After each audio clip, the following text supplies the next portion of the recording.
स्वागत है आप सभी लोगों का हमारे YouTube चैनल निधि एकेडमी पर। मैं काफ़ी दिनों से YouTube चैनल पर कोई भी वीडियो नहीं ले पा रही हूँ। इसका कारण था मैं काफ़ी बीमार चल रही थी, जिस वजह से मैं आ ही नहीं पा रही थी और मैं कोई क्लास नहीं ले पा रही थी। अब स्वास्थ्य थोड़ा सा ठीक है और वापस आ गई हूँ मैं अब। तो आप में से बहुत सारे छात्रों का UPSI का पेपर चल रहा है, तो यहाँ पे मैं आप लोगों के लिए ऐसी कुछ शॉर्ट वीडियो लेकर आई हूँ जिससे आपने जो मुझसे पढ़ा हुआ है हिंदी, वो सारा हिंदी आपको एकदम से याद आ जाएगा जो आपने पहले पढ़ा है। यानी हम ये रिवीजन बैच करेंगे और ये रिवीजन बैच इतना जल्दी का होगा कि मैं आपको सारी चीज़ों को याद दिलाऊंगी जो आपने पढ़ा है।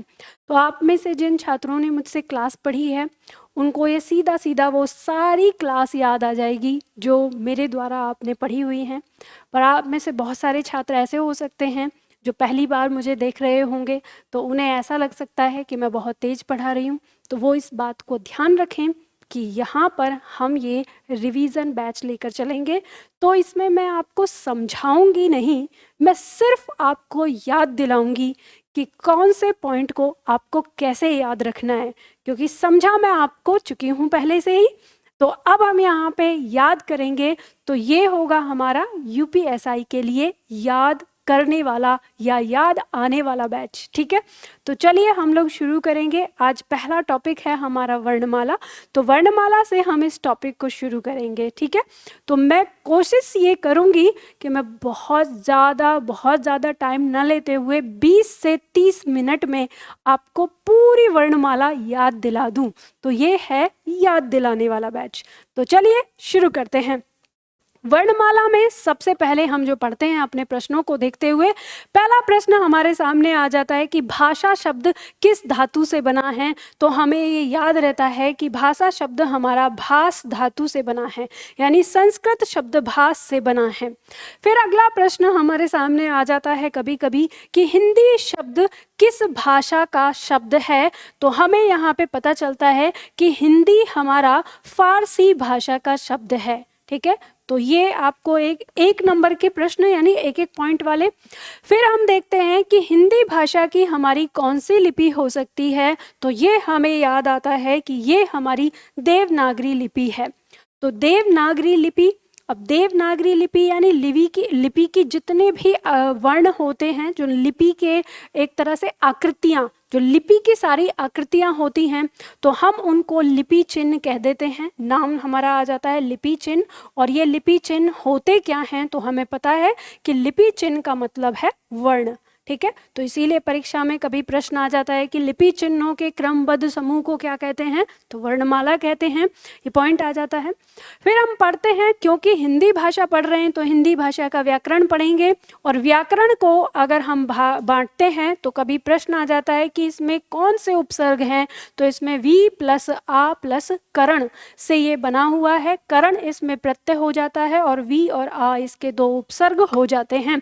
तो व्याकरण दो उपसर्ग से बनने वाला शब्द है, इस श्रेणी में भी आ जाता है। इसी व्याकरण को हम 4 भागों में पढ़ते हैं, जिसमें हम पढ़ते हैं वर्ण विभाग, दूसरा हम लेते हैं शब्द विभाग, तीसरा हम लेते हैं पद विभाग और चौथा हम लेते हैं वाक्य विभाग। और इन चारों भागों को बांटकर इनसे मिलकर हमारा व्याकरण बनता है, इसे हम पढ़ते हैं। तो सबसे पहला हमारा भाग चलता है वर्ण विभाग। और जब हम वर्ण विभाग में आते हैं तो यहाँ पर हम देखते हैं कि जो हमारे वर्ण हैं, यानी हिंदी वर्णमाला में हमारे कितने वर्ण होते हैं। तो यह प्रश्न आ जाता है कि हिंदी वर्णमाला में कितने वर्ण होते हैं, तो उत्तर आता है 52। लेकिन ध्यान रखिए, आजकल यहाँ पर YouTube पर बहुत सारे लोगों ने 52 को 53 कर दिया है और कहा जा रहा है कि जो विशिष्ट व्यंजन है वो भी इसमें जुड़ जाता है। इस तरह से कह के इसका जो अंक है वो 1 बढ़ा दिया है। तो ध्यान रखिएगा, मैं यहाँ पे संक्षेप में बस इतना ही आपको बताना चाहूँगी कि ये जो विशिष्ट विशिष्ट व्यंजन हैं, अगर हम इस विशिष्ट व्यंजन के सफ़र को देखें तो लगभग 2000 से लेकर 2024 तक ये वर्ण हमारा केंद्रीय हिंदी निदेशालय के अंदर नहीं रहा। इससे पहले वाले समय में हम देखें ये वर्ण हमारा तब भी था और ये वर्ण हमारा फिर से इसमें जोड़ दिया गया है। ठीक है, तो ध्यान रखना, इससे पहले भी हमारे वर्णों की संख्या 52 थी, इस समय अंतराल में भी वर्णों की संख्या 52 रही और इस समय अंतराल में भी वर्णों की संख्या 52 रहेगी। ये ध्यान रखिएगा, क्योंकि केंद्रीय हिंदी निदेशालय ने अपनी पुस्तिका में कहीं पर भी इसकी संख्या 53 नहीं करी है, तो ये गलती मत करिएगा। जो कुछ लोग, कुछ कोचिंग वाले या कुछ टेस्ट देने वाले आपको 52 से 53 करके सही आंसर भी कर रहे हैं, लेकिन आप परीक्षा के लिए इसको ध्यान रखिएगा कि संख्या में बढ़ोतरी नहीं हुई है। ये जो विशिष्ट व्यंजन है इसे केवल और केवल हिंदी की बोली हरियाणवी उसके सम्मान के लिए रखा गया है। और यहाँ पर हम देखते हैं कि हिंदी भाषा के अंदर विशिष्ट व्यंजन हिंदी के शब्दकोश में कहीं नहीं मिलता है, तो आपको इसे संख्या नहीं बढ़ानी है। तो ध्यान रखना है कि 52 इनके वर्णों की संख्या होती है। वहीं पे हम चलते हैं स्वर। स्वर की जब हम बात करते हैं, स्वर की परिभाषा पता है, स्वतंत्र रूप से उच्चारण होने वाला। हम इसके संख्या की बात करेंगे तो जब स्वर की संख्या की बात होगी तो हमारे स्वर होंगे केवल 11, और जब कुल स्वर की बात होगी तो आपको संख्या रखनी होगी यहाँ पर 13। ठीक है, आपको पता है ना, इस 13 में हम 11 स्वर और प्लस 2 अयोगवाह को जोड़कर इसकी संख्या कर देते हैं। तो जब हिंदी में स्वर कितने हैं, सामान्यतः स्वर कितने हैं, तो संख्या 11 रहेगी, और कुल स्वर कितने हैं तो 13 संख्या रहेगी। फिर हम जब व्यंजन पे आते हैं तो व्यंजन जिनका उच्चारण स्वर पर आधारित होता है या स्वर के साथ होता है, स्वर की सहायता से होता है, स्वर के सहयोग से होता है, तो वे हमारे क्या कहलाते हैं, व्यंजन वर्ण कहलाते हैं। और हिंदी वर्णमाला में व्यंजनों की संख्या की अगर हम बात करेंगे तो ये हमारे 39 व्यंजन होते हैं। अब ये 39 व्यंजन कैसे होते हैं, तो हम संख्या लेते हैं कि 25 इसमें हमारे स्पर्श व्यंजन हो गए। ठीक है, इसके बाद 4 अंतस्थ व्यंजन, 4 ऊष्म व्यंजन, 4 इसके अंदर संयुक्त व्यंजन और 2 द्विगुण व्यंजन हो जाते हैं। इस तरह से प्रश्न एक आ जाता है कि केंद्रीय हिंदी निदेशालय के अनुसार, प्रश्न आता है केंद्रीय हिंदी निदेशालय के अनुसार व्यंजन की संख्या कितनी है, तो ये 35 आती है। अगर प्रश्न आता है परंपरा के अनुसार, परंपरागत रूप से व्यंजन कितने हैं, अगर यह प्रश्न आता है तो संख्या हमारी आती है 33। ठीक है, ध्यान रखना, क से लेकर ह तक इसमें आ जाता है। तो जब ये 3 अलग अलग तरीके से संख्या आपकी पूछी जाती है, हिंदी वर्णमाला में व्यंजनों की संख्या 39 हो जाएगी। कौन कौन से होते हैं वो बता दिया। केंद्रीय हिंदी निदेशालय ने व्यंजनों की संख्या कितनी दी है, 35 दी है। और परंपरागत रूप से व्यंजन की संख्या कितनी मानी गई है, तो 33 मानी गई है। ठीक है, अगर कामता प्रसाद के अनुसार ये पूछा जाए, अगर ये पूछ लिया जाए कि कामता प्रसाद के अनुसार व्यंजनों की संख्या कितनी है, तो ये भी 33 आती है, क्योंकि गुरुजी ने संख्या 33 ही मानी है। बात समझ में आ गई। अब हम आगे बढ़ते हैं, देखते हैं हम स्वरों का वर्गीकरण। जब हम स्वरों का वर्गीकरण करते हैं तो स्वरों का वर्गीकरण हम अलग अलग प्रकार से करते हैं। इसमें सबसे पहले आता है हमारा उच्चारण काल मान के आधार पर स्वर का वर्गीकरण। तो कामता प्रसाद गुरुजी के अनुसार उच्चारण कालमान के आधार पर हमारे जो स्वर होते हैं वो 2 प्रकार के होते हैं, ह्रस्व स्वर और दीर्घ स्वर। ह्रस्व स्वर जिन स्वरों के उच्चारण में हमें कम समय लगता है उन्हें हम ह्रस्व स्वर कहते हैं, और इनकी संख्या 4 होती है। और ये कौन कौन से होते हैं, अ, ई, उ और री। ये हमारे ह्रस्व स्वर कहलाते हैं। और इनमें एक मात्रा मानी जाती है कि यानी इनकी एक मात्रा होती है। एक मात्रा कैसे, छंद में। ठीक है, छंद के आधार पर। दीर्घ स्वर वे स्वर होते हैं जिनके उच्चारण में लघु स्वर यानी ह्रस्व स्वर की तुलना में दुगना समय लगता है, उन्हें हम दीर्घ स्वर कहते हैं। इसमें हम इनका दूसरा नाम लिख लेते हैं, जो ह्रस्व स्वर है इसको हम लघु स्वर भी कहते हैं और हम इसको मूल स्वर भी कह देते हैं। ठीक है, जिन्हें हम छोटा कहते हैं, छोटा, जैसे छोटा अ, छोटी ई, छोटा ऊ, ठीक है, इस तरह से। इसके बाद दीर्घ स्वर, यानी जिनके उच्चारण में जो ह्रस्व स्वर हैं उनसे दुगना समय लगता है, उन्हें दीर्घ स्वर कहते हैं। और इनकी संख्या कितनी होती है? 7 होती है। ये कौन कौन से हैं? आ, ई, ऊ, ए, आए, ओ और औ। ये हमारे 7 होते हैं, ठीक है। इनको हम, दीर्घ स्वर को हम गुरु स्वर भी कह देते हैं, यानी गुरु स्वर, जिन्हें हम बड़ा भी कह सकते हैं, ठीक है। तो ये हमारे गुरु स्वर भी कहलाते हैं। चलिए आगे देखते हैं। अगला वर्गीकरण आता है हमारा उत्पत्ति के आधार पर स्वर। तो उत्पत्ति के आधार पर हमने स्वरों को 2 भागों में बांटा था, जिसमें हमने इन्हें कहा था मूल स्वर और संधि स्वर। तो आप लोगों को याद है, मूल स्वर, स्वरों का जन्म जिस अवस्था में हुआ है, यानी जिस रूप में हुआ है, वो हमारे मूल स्वर कहलाते हैं। और यही हमारे मूल स्वर 4 होते हैं। और 4 कौन कौन से हैं? जो हमारे लघु स्वर थे, अ, ई, उ और री। और संधि स्वर क्या होता है? तो संधि स्वर वे स्वर होते हैं जो मूल स्वर के आपस में जुड़ने से बनते हैं। तो 2 स्वर मिलकर जब कोई स्वर बनाते हैं तो वे हमारे संधि स्वर कहलाते हैं। इन्हीं संधि स्वर को हम दीर्घ स्वर भी कह देते हैं। इन्हीं संधि स्वर को हम गुरु स्वर भी कह देते हैं, ठीक है। और ये हमारे संख्या में 7 होते हैं। 7 में कौन कौन से आते हैं? आ, ई, ऊ, ए, आए, ओ और औ। याद आ रहा है आप सभी लोगों को? मैंने बताया था कि ये आपस में कैसे बनते हैं। तो जो हमारे मूल स्वर होते हैं, जब ये अ आपस में मिलता है, तो ये हमारा जब मिलता है तो यानी अ प्लस अ बराबर हमारे पास क्या बनाता है? दीर्घ आ बना देता है। जब ये ई आपस में मिलते हैं तो ई प्लस ई बराबर दीर्घ ई बना देते हैं, ठीक है। और ऊ प्लस ऊ, ये आपस में मिलकर दीर्घ ऊ बना देता है, ठीक है। तो ये हमारे जो 3 आते हैं, यही हमारे क्या कहलाते हैं? मूल दीर्घ स्वर।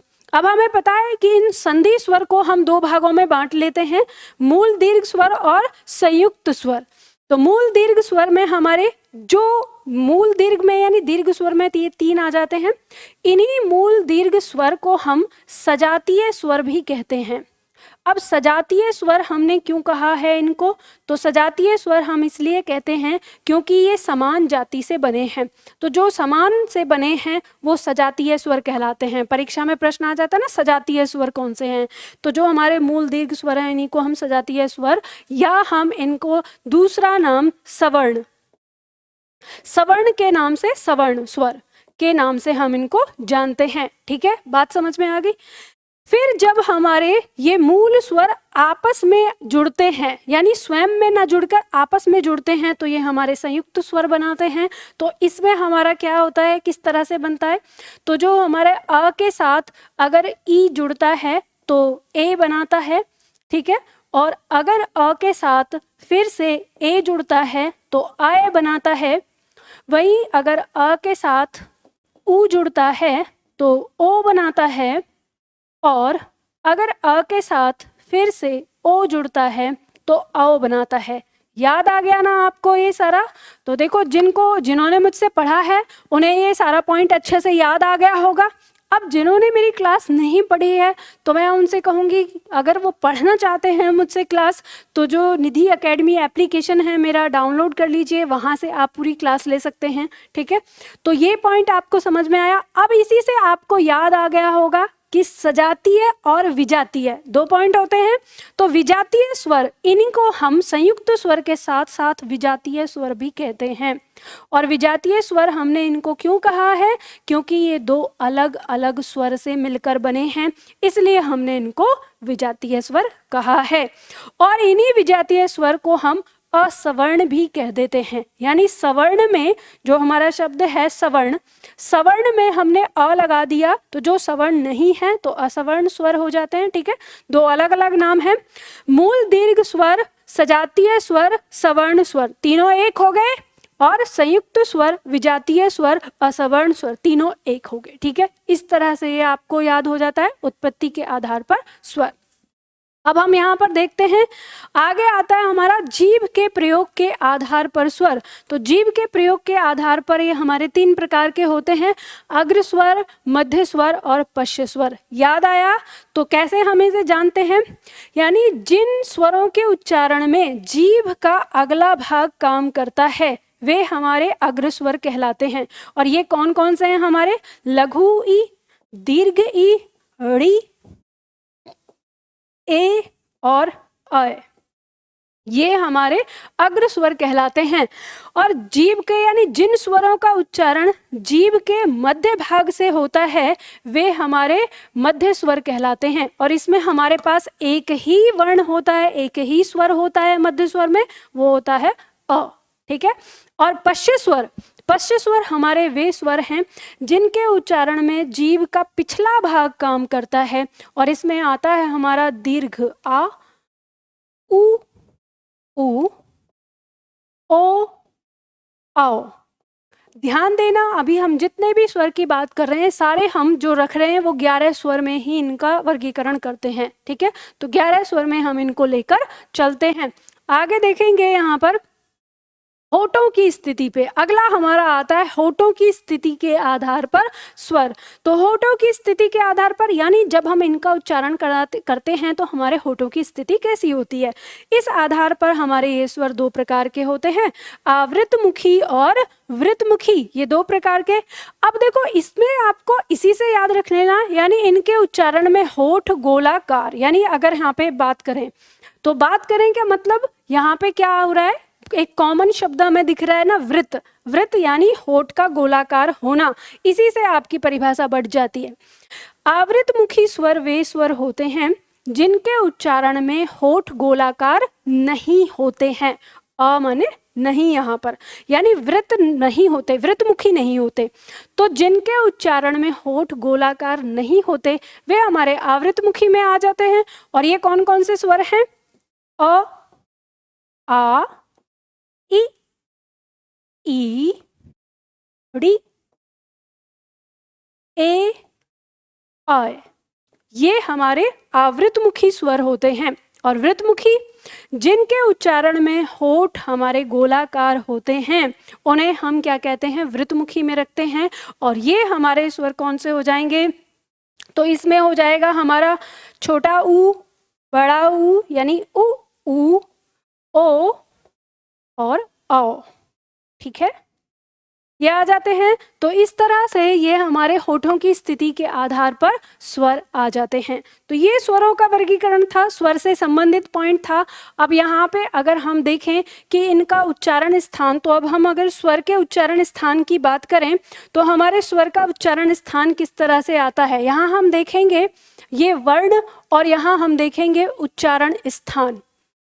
ठीक है, तो उच्चारण स्थान हमें पता है कि जो हमारा स्वर है अ और आ, इसका उच्चारण किससे होता है? तो कंठ से इसका उच्चारण होता है।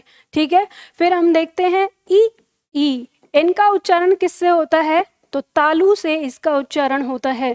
ठीक है, उसके बाद अगर हम देखते हैं ऊ, तो ऊ का उच्चारण हमारा किससे होता है? तो होंठ से हमारा इसका उच्चारण होता है।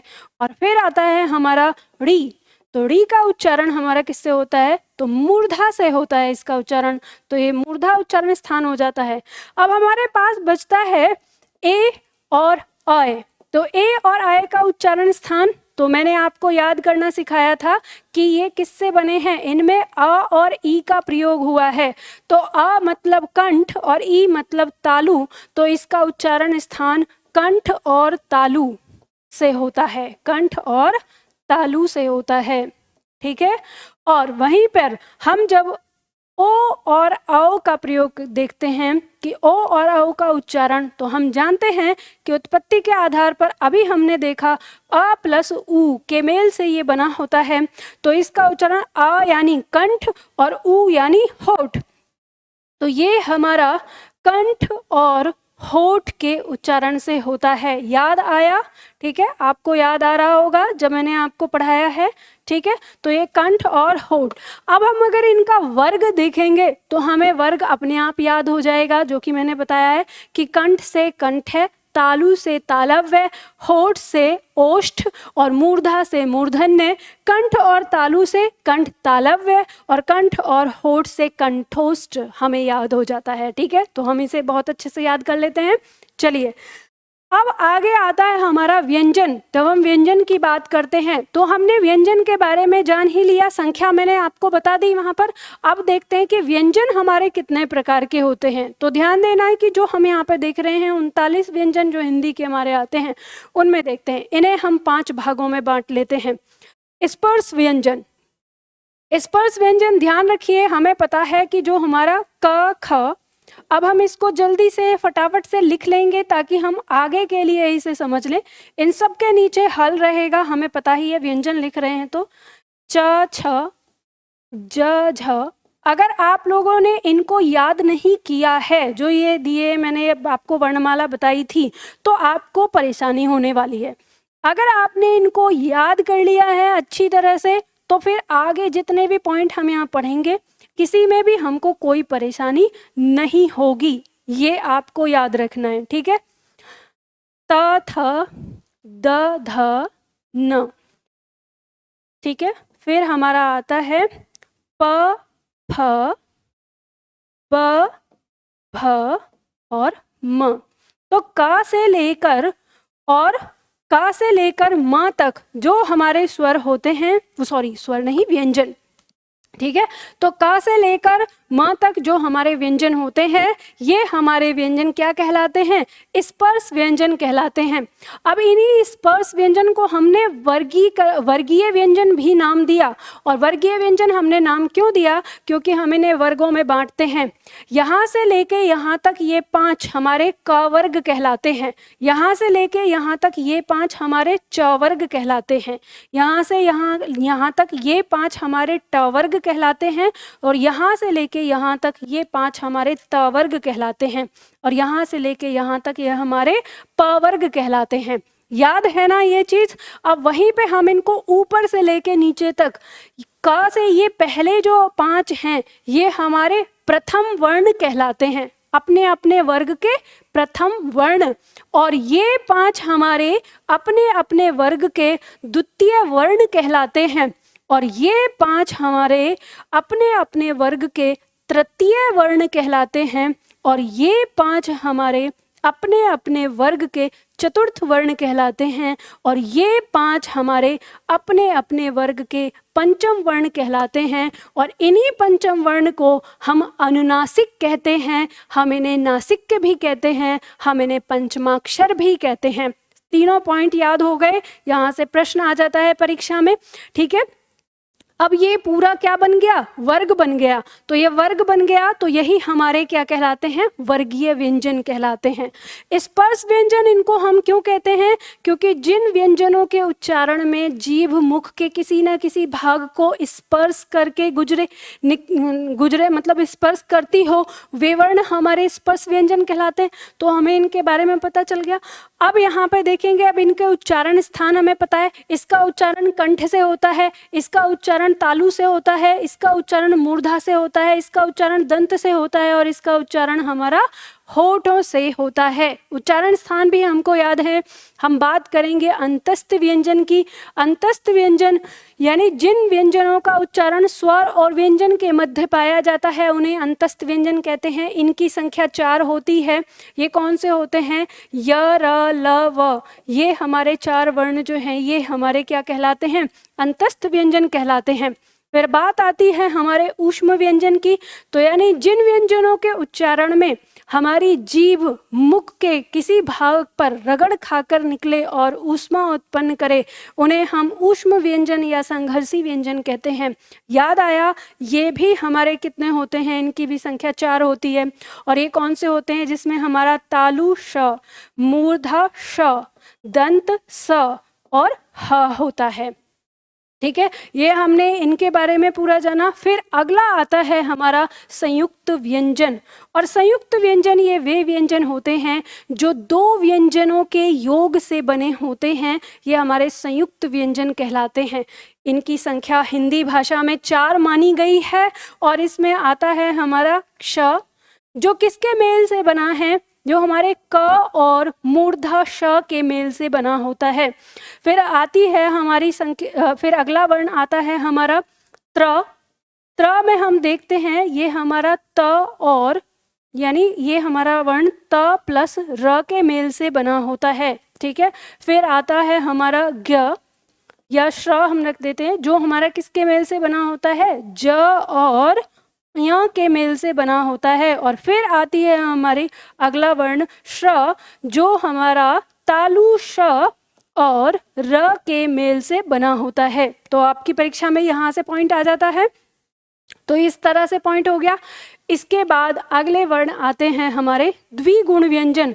ये हिंदी भाषा के वर्ण हैं। ठीक है, ये ध्यान रखना, हिंदी भाषा के, हिंदी के नवीन विकसित वर्ण के नाम से जाने जाते हैं, जो कौन से हैं हमारे ड और ढ़। ठीक है, जिन्हें हम ताड़न जात वर्ण के नाम से भी जानते हैं। इन्हें हम उत्क्षिप्त व्यंजन के नाम से भी जानते हैं। ये हिंदी भाषा के ही शब्दों में पाए जाते हैं, संस्कृत भाषा में ये नहीं पाए जाते। ठीक है, ये सारे पॉइंट हैं, याद आ गए सारे पॉइंट। इसी तरह से आगे बढ़ते हैं। अगला पॉइंट आता है अब यहाँ पर के स्थान भेद के अनुसार वर्गीकरण वर्णों का। तो स्थान भेद के अनुसार यानी कामता प्रसाद के अनुसार स्थान भेद पर वर्ण हमारे 9 प्रकार के पाए जाते हैं। कौन कौन से, जैसे कंठ्य वर्ग। कंठ्य वर्ग में हमारा कौन कौन सा आता है, स्वर में अ आ और व्यंजन में क वर्ग होता है, क वर्ग के 5, और ऊष्म व्यंजन का ह। ठीक है, और विसर्ग हमारा होता है। ठीक है, ये कंठ्य वर्ग में आ जाता है। फिर आता है हमारा तालव्य वर्ग। तालव्य वर्ग में हमारे स्वर के अंदर ई आ जाते हैं। च वर्ग हमारा तालव्य वर्ग होता है, और जो हमारा श आता है तालव्य वर्ग में यानी तालु श हमारा आता है ऊष्म व्यंजन का। फिर हमारा आता है मूर्धन्य वर्ग। मूर्धन्य वर्ग के अंदर हमारा वर्ण होता है ड़ी स्वर के अंदर। व्यंजन में ट वर्ग होता है, और जो अंतस्थ व्यंजन है उसमें र हमारा मूर्धन्य में आता है, और ऊष्म व्यंजन का जो हमारा मूर्धन्य श होता है। इसके साथ हमारे जो ये ताड़न जात कहें या फिर द्विगुण व्यंजन कहते हैं ना, द्विगुण व्यंजन। ठीक है, तो द्विगुण व्यंजन दोनों हमारे मूर्धन्य में आते हैं, जो कि ट वर्ग में ही ऐसा होता है जिनका। इसके बाद आता है हमारा दंत है। दंत यानी दांत से आने वाला, इसमें त वर्ग हमारा होता है, ल और दंत स हमारा दंत वर्ग में आता है। इसके बाद हमारे वर्ग बनते हैं और कौन से, ओष्ठ्य। ओष्ठ्य वर्ग में हमारे स्वर में दोनों ऊ, लघु और दीर्घ ऊ, और हमारा प वर्ग ओष्ठ्य वर्ग में आता है। फिर वर्ग आता है हमारा अनुनासिक। अनुनासिक क्या होता है, अनुनासिक होता है हमारा जिसमें उच्चारण वर्णों का नाक और मुख दोनों से होता है। ठीक है, तो वो हमारे अनुनासिक कहलाता है। अच्छा, इनका उच्चारण स्थान जो है वो मैं बता देती हूँ एक बार आपको, कि जैसे कंठ जो है तो कंठ से उच्चारण होने वाले वर्ण, तालव्य तालु से उच्चारित होने वाले वर्ण, और मूर्धन्य मूर्धा से उच्चारित होने वाले वर्ण, और दंत यानी दांत से, दो यानी दांत का जहाँ पे मदद लगेगी उस तरह से।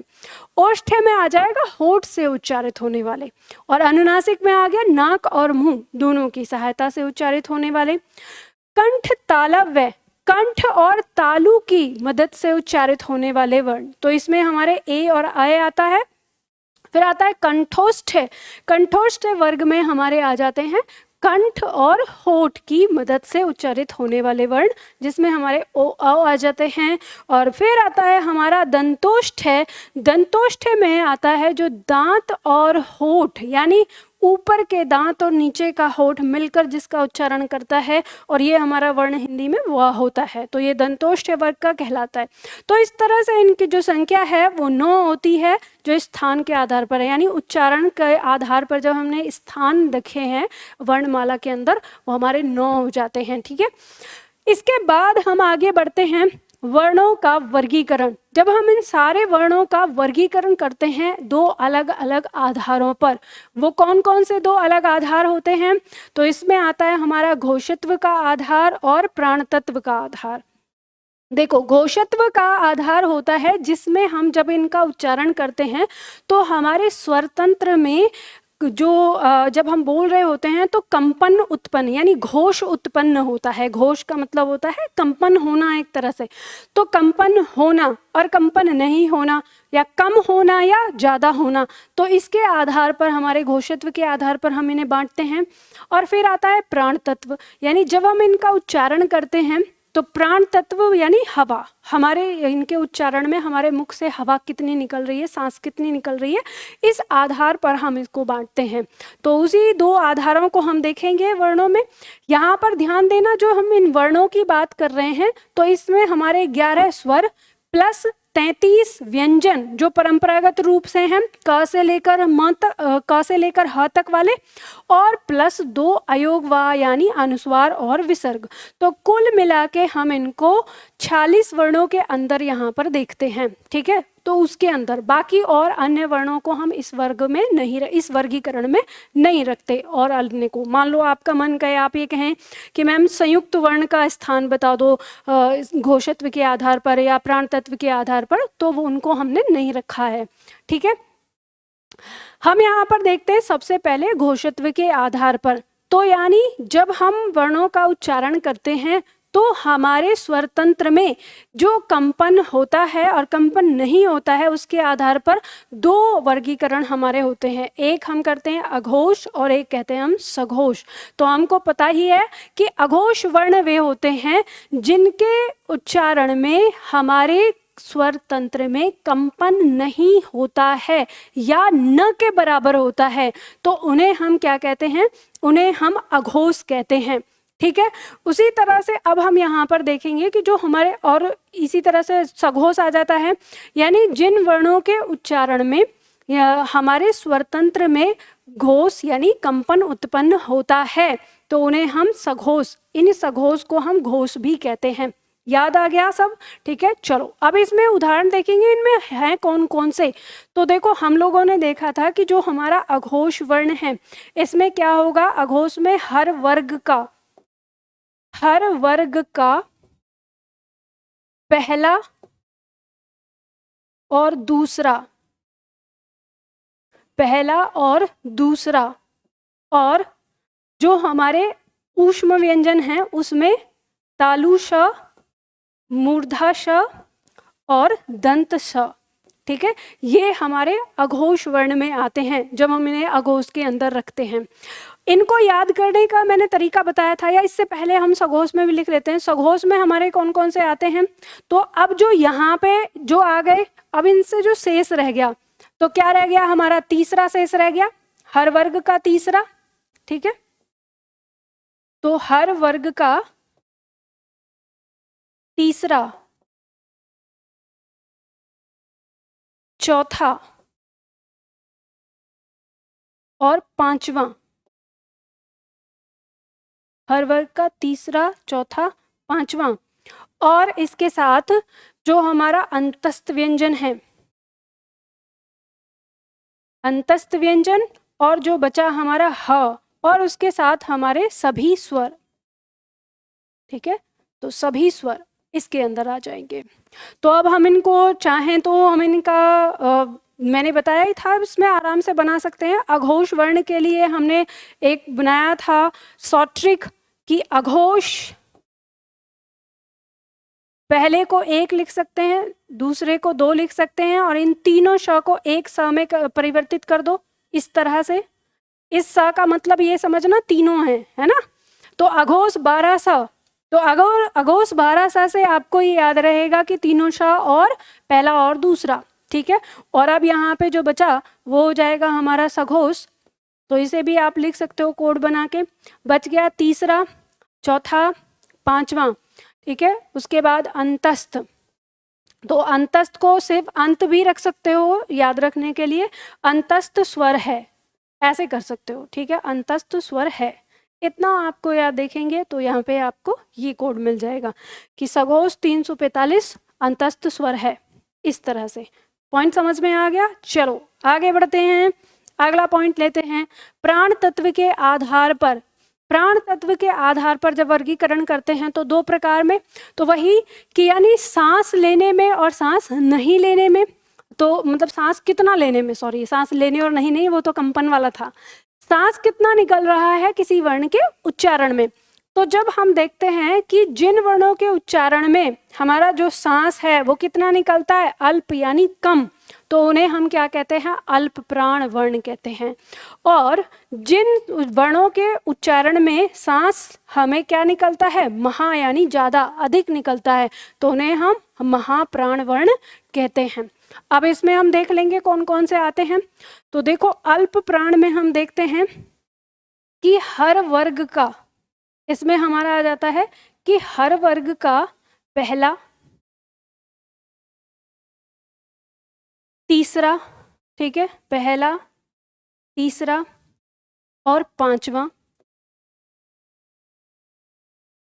पहला, तीसरा और पांचवा व्यंजन, ठीक है। और आ जाता है इसमें हमारा अंतस्थ व्यंजन, अंतस्थ व्यंजन, ठीक है। और इसमें आ जाता है हमारा स्वर, और स्वर के साथ हमारा अनुस्वार, ये इसमें आ जाएगा। और महाप्राण में हम जब देखते हैं तो महाप्राण में आ जाता है हर वर्ग का, हर वर्ग का दूसरा और चौथा, हर वर्ग का दूसरा और चौथा व्यंजन, और ऊष्म व्यंजन, और इसके साथ आ जाता है हमारा विसर्ग। तो ये आ गया। अब हम इनका कोड बना सकते हैं। तो हम कोड कैसे बनाएं, हम तो कोड ऐसे बना सकते हैं ना, अल्प प्राण पहला हो गया, तीसरा हो गया और पांचवा हो गया। अंतस्थ, अंत, अंतस्थ को अंत कर सकते हो, है ना, अंत, स्वर,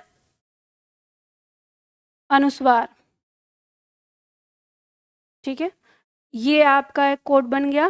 दूसरा आपके पास कोड बन गया महाप्राण। तो महाप्राण का दूसरा, चौथा और ऊष्म विसर्ग, ठीक है। तो आप ऐसे याद रख सकते हो, महाप्राण 24 ऊष्म अह या विसर्ग कह सकते हो, और ये अल्पप्राण 135 अंत, स्वर, अनुस्वार, ठीक है। तो इस तरह से आपको याद आ गया होगा ये सारे पॉइंट। चलिए आगे देखते हैं अगला। और हमने क्या पढ़ा था, हमने पढ़ा था नवनिर्मित ध्वनियां, या हमने कहा था विदेश से आगत ध्वनियां या ग्रहित ध्वनियां। तो नवनिर्मित ध्वनियां, विदेश से आगत ध्वनियां या ग्रहित ध्वनियां, तीनों का मतलब एक ही होता है, ठीक है, कि अपनी भाषा में जो वर्ण नहीं था, जो ध्वनि जिसे लिखा नहीं जा सकता था, उसे लिखने के लिए हमने कुछ ध्वनियों को लिया, ग्रहण किया, तो उन्हीं को हमने यहाँ पे कहा। अब वो क्यों आया ऐसा, तो विदेशी भाषाओं के हिंदी भाषा में सम्मिलित होने के कारण ऐसा हुआ, ठीक है। तो चलिए यहाँ पर देखते हैं। जब हमने अरबी फारसी शब्दों को लिखना चाहा देवनागरी में, तो कुछ शब्दों को लिखने के लिए हमें कुछ वर्णों की आवश्यकता पड़ी। जैसे हम क है तो क जो हम अरबी में चाहिए, जैसे ख है तो इसे ख, या जैसे ग है तो इसे ग, और जैसे ज है तो इसे ज, और जैसे फ है तो इसे फ। ये लिखने के लिए तो इन 5 वर्णों को हमने किस में रखा, अरबी फारसी ध्वनि में। तो ये हमारे व्यंजन थे, और इन व्यंजनों पर हमने नुक्ता लगाकर इनको नई ध्वनियों के रूप में ग्रहण किया। इसीलिए हमने इनको क्या कहा, आगत व्यंजन, इसीलिए क्योंकि ये व्यंजन पर हैं तो हमने इनको आगत व्यंजन का नाम दे दिया। अगर आगत व्यंजन के बारे में आए तो इन पांचों पर क्या होना चाहिए, नुक्ता होना चाहिए। ठीक है, ये बात ध्यान रखना, नुक्ता रहेगा तभी ये हमारे किस में रहेंगे, आगत व्यंजन यानी अरबी फारसी ध्वनि में रहेंगे। अगर नुक्ता नहीं होगा तो नहीं। फिर अंग्रेजी ध्वनि को लिखने के लिए इसमें आता है पॉइंट हमारा अर्धचांद। जो हमने अर्धचांद बनाया इसे हम अर्धचांद कह देते हैं। ठीक है, इसका नाम है अर्धचांद। अर्धचांद का प्रयोग हमने किया अंग्रेजी ध्वनि को सही से लिखने के लिए। इसको क्योंकि हमने स्वर पर इसको रखा तो इसीलिए हमने इसको नाम दे दिया आगत स्वर। ठीक है, तो आगत स्वर में अगर हमसे प्रश्न किया जाएगा तो ये हमारा क्या आ जाएगा, आ का पॉइंट आ जाएगा। पॉइंट समझ में आ गया। ठीक है, तो ये हमारी क्या हो गई, नवनिर्मित ध्वनियाँ या विदेश से आगत ध्वनियाँ या ग्रहित ध्वनियाँ, ये पॉइंट हमारा आ गया। पॉइंट समझ में आ गया आपको। चलो यहाँ पे देखते हैं, देखो अंग्रेजी ध्वनि में ही अंग्रेजी का जो फ होता है उसको प्रयोग करने के लिए हम जो फारसी का फ है उसको रख लेते हैं, यानी नुक्ता वाला। मान लो कि अगर अंग्रेजी में आप फैन शब्द का प्रयोग कर रहे हैं तो फैन में आपको नुक्ता लगाना पड़ेगा अंग्रेजी शब्द के लिए। ठीक है, तो यहाँ पे पॉइंट आ जाता है। आगे देखेंगे, अगला हमारे कुछ पॉइंट हैं, कुछ ऐसे जो 1 नंबर में पूछ लिए जाते हैं हमारी परीक्षा में वर्णमाला से संबंधित। तो जैसे आ गया अमानक वर्ण कौन कौन से हैं, तो देखो ध्यान दो, अमानक वर्ण में हमारा एक वर्ण जो आपको परीक्षा में अक्सर मिल जाता है, तो जैसे हमारा ये भ वर्ण होता है और भ वर्ण में ऐसे हम निकाल देते हैं तो ये वाला अमानक वर्ण होता है। अमानक का मतलब है जो इस समय अब मान्यता प्राप्त नहीं है, कभी हिंदी में था। तो देखो ये पुरानी हिंदी में ये वाला वर्ण क्या था, जो हम झंडा वाला जो पढ़ते हैं ना, तो उस झ को अब हम ऐसे लिखने लगे हैं। पहले हम ऐसे लिखते थे पुराने में, आज हम ऐसे लिखने लगे हैं, तो यही हमारा अमानक कहलाता है। ठीक है, वहीं पे हमारा जो वर्ण आता है एक, जिसमें हम देखते हैं कि पहले टाइम में जो हम वर्ण लिखते थे, शब्द आता था हमारा इस तरह से वर्ण बनता था, ये भी अमानक वर्ण में आता है। आज हम इसको कैसे लिखते हैं, तो आज हम इसको इस तरह से लिखते हैं। ठीक है, तो पहले हम इसे ऐसे लिख देते, तो ये दोनों ही वर्ण हमारे जो हैं वो क्या हो गए हैं, अमानक हो गए हैं। ठीक उसी तरह से हमारा एक वर्ण और अमानक में आता है, जैसे देखो इसे इधर ना लिख के मैं इधर लिखती हूँ, ये वाला जो आधुनिक वर्ण है तो ये है। ठीक है, एक वर्ण आता है हमारा इस तरीके से हम लिखते हैं, मतलब पुरानी किताबों में लिखा जाता है ये ऐसे, ये। ठीक है, ये भी अमानक वर्ण है। आज हम इसको कैसे बनाते हैं, तो आज हम इसको बनाते हैं इस तरह से, जो हमारा अ में आता है। पुरानी किताबों में आपको ये 3 वर्ण मिल जाएंगे, ये 3 जो आज के लिए हमारे क्या हो गए हैं, अमानक हो गए हैं। ठीक है, इन्हीं को अमानक कहते हैं, जो इस समय मान्यता प्राप्त नहीं है। अब आता है, जैसे कहते हैं कि लुंठित वर्ण या प्रकंपित वर्ण कौन सा है, तो हिंदी भाषा में जो हमारा लुंठित वर्ण है वो एक ही है, जो क्या है हमारा र। ठीक है, तो जो र वर्ण है हमारा वो लुंठित वर्ण के अंतर्गत आता है, इसे ये ध्यान रखिएगा। फिर शब्द आता है हमारा पार्श्विक वर्ण। पार्श्विक वर्ण के बारे में पूछा जाता है, तो पार्श्विक वर्ण ये वे वर्ण होते हैं जिनके उच्चारण में हवा, जीभ जो है हवा को अवरुद्ध करती है मुड़कर, और हवा जीभ के पार्श्व यानी उसके नजदीक से गुजरती है, तो उन वर्णों को पार्श्विक वर्ण कहते हैं। हिंदी वर्णमाला में ये एक ही वर्ण है और वो है ल। ठीक है, याद रखना। अगला वर्ण आता है हमारा काकल्य वर्ण। काकल्य वर्ण यानी जिन वर्णों के उच्चारण में हम कंठ, मतलब जो हवा प्रयोग करते हैं, यानी जो उच्चारण होता है वो कंठ के भीतर से होता है, कंठ के अंदर से होता है, वो हमारे काकल्य वर्ण कहलाते हैं। और हमारे पास ये एक वर्ण है हिंदी में ह, और एक वर्ण आता है हमारा विसर्ग अह, ये भी हमारा काकल्य वर्ण की श्रेणी में आ जाता है। तारण जात वर्ण किसे कहते हैं, तो तारण जात वर्ण हमारे जो हिंदी के द्विगुण व्यंजन हैं उन्हीं को हम तारण जात वर्ण कहते हैं। ठीक है, तो इसमें ये हमारे आ जाएंगे दोनों। उसके बाद अनुनासिक वर्ण। अनुनासिक वर्ण जो हमारे पंचमाक्षर हैं, तो पंचमाक्षर यानी प्रत्येक वर्ग का 5वां वर्ण ही हमारा अनुनासिक वर्ण कहलाता है। और निरनुनासिक वर्ण, निरनुनासिक वर्ण वे हैं जो स्पर्श व्यंजन के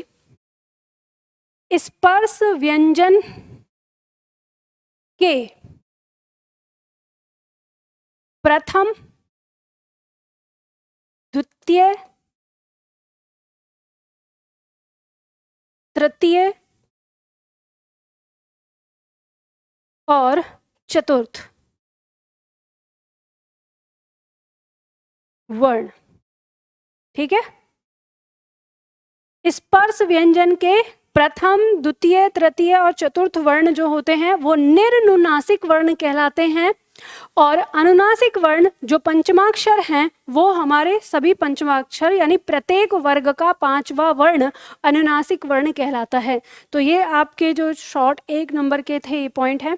अब देखो पूरी की पूरी वर्णमाला आपकी यहाँ पे आ गई।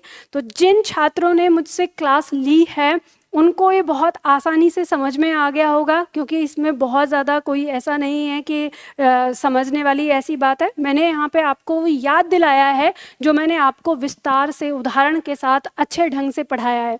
अगर आपने एक बार भी रिवीजन कर रखा होगा तो आपको वो सारी चीज़ें याद हो गई होंगी और यह क्लास आपके लिए बहुत ही लाभदायक सिद्ध होगी। तो चलिए आज के लिए हम इतना ही करते हैं, फिर मिलते हैं हम अगले वीडियो में। और ठीक इसी तरह से मैं अन्य टॉपिक का भी जो हमारे अन्य अध्याय हैं उनकी भी मैं आपको इतने ही समय में क्लास बना दूंगी, उतनी ही, ताकि आप अपना रिवीजन कर सकें।